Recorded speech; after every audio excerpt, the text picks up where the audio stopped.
dear viewers, I've brought another very important lecture, and this lecture is about the basic structure of a sentence.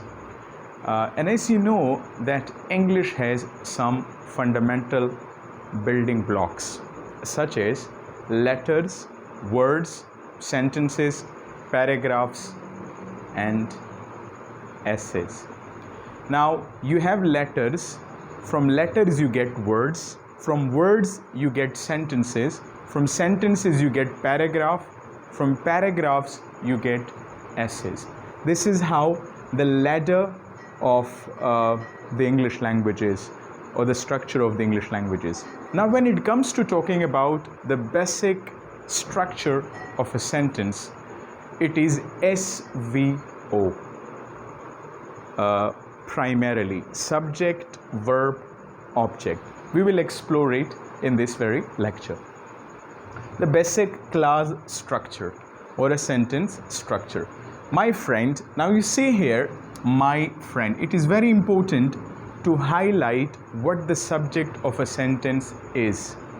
The subject of a sentence is someone or something that is being talked about. Sentence का जो subject होता है वो कोई बंदा भी हो सकता है, कोई चीज़ भी हो सकती है, उसके बारे में बात की जाती है. तो इस सेंटेंस में हमारा सब्जेक्ट ये है. इसको मैं यानी एस कर दे रहा हूँ, एस का जो सिंबल है मैं यूज़ कर रहा हूँ. माई फ्रेंड इज़ वेटिंग. अच्छा, अब ये पूरा हमारे पास क्या है, वर्ब फ्रेज है. इसको आप प्रेडिकेट भी कह सकते हो. It's a verb phrase. My friend is waiting. Now in this sentence we have a subject and a verb or a verb phrase. So it is subject and verb, SV. We see the next sentence, nothing happened. Now in this sentence, nothing is a subject, again happened is a verb. So we have a subject and a verb combination. The third sentence is the company. Now the company is our subject, sells is our verb, mobile phones is our object. So in this sentence we have SVO. Now the fourth sentence, the dog is a subject, has eaten. Now this is a verb phrase, right? It is a verb phrase. My homework. Now my homework is an object. My homework is an object. Again subject, verb and object combination. This color is nice. जहाँ पे action ना हो तो वहाँ पे हम complement का इस्तेमाल करते हैं और कॉपोला वर्ब का इस्तेमाल करते हैं. कौन से वर्ब का इस्तेमाल करते हैं? कॉपोलर वर्ब. इसे कॉपोलर वर्ब भी कहते हैं, लिंकिंग वर्ब भी कहते हैं, लिंकिंग वर्ब, या आप इसे स्टेट वर्ब भी कह सकते हैं. स्टेट वर्ब जिसमें आपका बी आता है, बी, जिसके अंदर इज, एम, आर, वाज, वर, ये सारी चीज़ें होती हैं. तो इसमें आप देखिए दिस कलर, ये हमारा सब्जेक्ट है, इज़ हमारा मेन वर्ब है. ये हेल्पिंग वर्ब नहीं है. ये हेल्पिंग वर्ब तब होता है कि अगर इसके साथ कोई और वर्ब आता. नाइस हमारा क्या है, कॉम्प्लीमेंट है. यानी ये कलर क्या है, ये नाइस है. तो ये नाइस एडजेक्टिव है जो कलर की एक क्वालिटी बता रहा है. तो ये जो स्ट्रक्चर बना है ये SVC बना है. अगला देखिए, द ओल्ड सिनेमा. अब द ओल्ड सिनेमा हमारा क्या है, सब्जेक्ट है. बिकेम हमारा वर्ब है. क्या बना वो old cinema, a night club. A night club हमारा कॉम्प्लीमेंट है क्योंकि इसमें कोई एक्शन नहीं हुआ है, बस एक हालत में तब्दीली आई है कि पहले वो ओल्ड सिनेमा था, अब वो क्या बना है, नाइट क्लब बना है. The concert. अब देखिए यहाँ पे द कंसर्ट हमारा सब्जेक्ट है, इज़ हमारा क्या है, वर्ब है, और टुमारो हमारा क्या है, एडवर्ब है, क्योंकि एडवर्ब ऑफ टाइम है. तो ये SVA स्ट्रक्चर है, subject, verb and adverbial, adverbial of time. The phones. अब देखिए द फोन्स, ये हमारा क्या है, सब्जेक्ट है. ले हमारा वर्ब है, ये हमारा वर्ब है. ऑन द टेबल हमारा एडवर्ब है, एडवर्ब ऑफ प्लेस, कि वो फ़ोन जो है वो कहाँ पड़े हैं. अगला देखिए, द ओलंपिक्स, ये हमारा सब्जेक्ट है. आर हमारा वर्ब है. एवरी 4 ईयर्स, ये एवरी 4 ईयर्स हमारा एडवर्ब ऑफ टाइम है. ठीक है, तो ये भी SVA स्ट्रक्चर है. We should give the children some money. इसमें वी क्या है, सब्जेक्ट है. शुड हमारा मॉडल है. और गिव हमारा यानी पूरा एक आप कह सकते हैं मॉडल और वर्ब है। द चिल्ड्रन ये एक ऑब्जेक्ट है और सम मनी एक और ऑब्जेक्ट है, यानी दो ऑब्जेक्ट है हमारे पास। तो द चिल्ड्रन जो है वो हमारा ये हमारा इनडायरेक्ट ऑब्जेक्ट है और सम मनी जो है वो हमारा डायरेक्ट ऑब्जेक्ट है। जो इनडायरेक्ट ऑब्जेक्ट होता है वो फॉर व्हाट या फॉर हुम के जवाब में आता है कि किस को पैसे दिए जाने चाहिए, चिल्ड्रन को। तो यानी चिल्ड्रन बेनिफिशरी होंगे, वो पैसे से फ़ायदा उठाएंगे। तो इनडायरेक्ट ऑब्जेक्ट जो होता है वो बेनिफिशरी होता है, वो फॉर व्हाट और फॉर हुम के जवाब में आता है। डायरेक्ट ऑब्जेक्ट जो होता है उस पर वो एक्शन डायरेक्ट ट्रांसफ़र हो रहा होता है, वो व्हाट और हुम के जवाब में आता है। मिसाल के तौर पर मैं कहता हूँ आई बॉट अ कार, तो अ कार डायरेक्ट ऑब्जेक्ट है, मैंने क्या ख़रीदा, मैंने गाड़ी ख़रीदी। लेकिन अगर मैं ये कहूँ whom did I buy a car for, किसके लिए मैंने गाड़ी खरीदी, तो मैं कहूँगा I bought my father a car, मैंने अपने अब्बा के लिए गाड़ी खरीदी। तो my father इनडायरेक्ट ऑब्जेक्ट है, कार क्या है, डायरेक्ट ऑब्जेक्ट है। The project kept everyone very busy।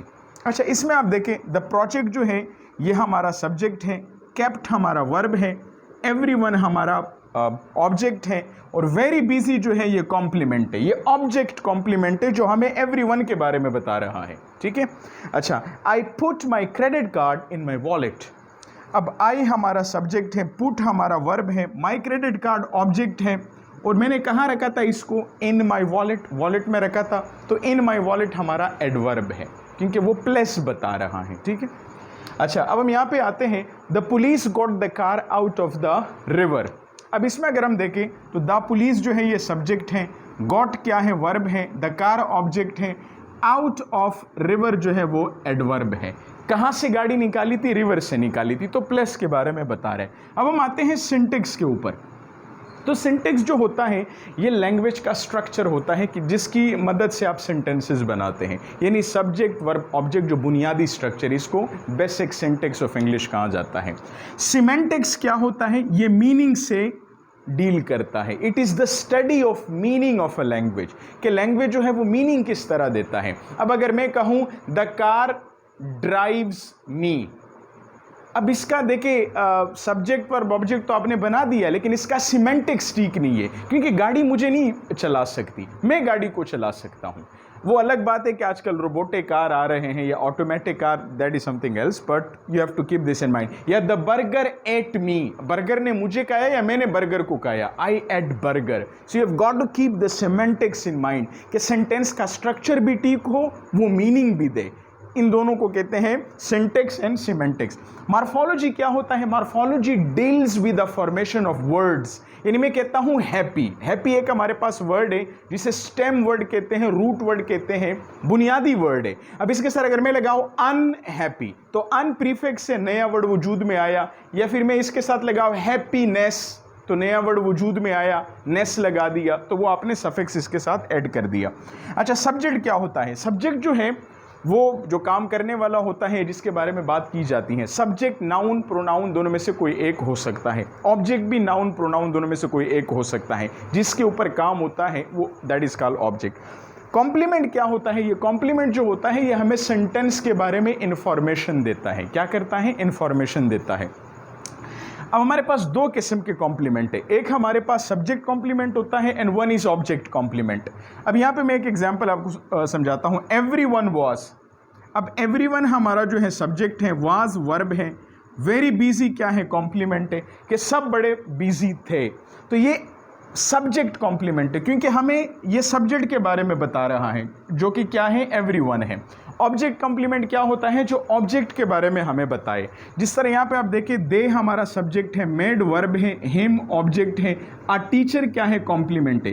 तो उन्होंने उसको बनाया, क्या बनाया, टीचर बनाया, तो ये टीचर हिम का कॉम्प्लीमेंट है। This is called an object complement. तो I hope you will have enjoyed the lecture, and if you enjoy my lectures, I'll keep coming on my channel. I'll keep on updating you about new concepts of the English language, and I'll keep on sharing my understanding of this language with you all prestigious people. And I look forward to having your cooperation in trying to, make this channel more viral. Share it with your friends and relatives. Thank you very much.